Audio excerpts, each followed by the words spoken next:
Пораки од компјутери и мобилни телефони паднале во рацете на дигиталните форензичари во полицијата. Меѓу себе си пишувале 20 лица, но само 6 од нив се обвинети за тероризам во предметот Монструм.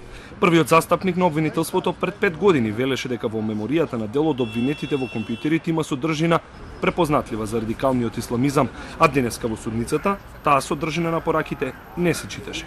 Меѓутоа тие комуникации се всушност за мејл комуникации, пораки што си праќале, Facebook комуникации, Skype комуникации, но сепак она што го интересира судот, тоа се всушност содржините кои што се внатре. Адвокатите на обвинетите тврдат дека разговорите се за секојдневни теми, а не за организирање тероризам.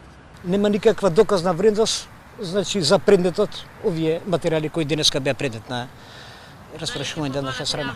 Обвинителката Фатиме Фетај од специјалното јавно обвинителство посочи дека во тие вештачиња има упатства како да се отвори содржината на пораките, а врз основа на тие содржини е донесена претходната пресуда, која Врховниот суд ја отфрли, а процесот превземан од СЕО го врати одново во кривичниот суд. СЕО пред странките се обврза дека содржината на пораките ќе биде вметната во завршниот збор.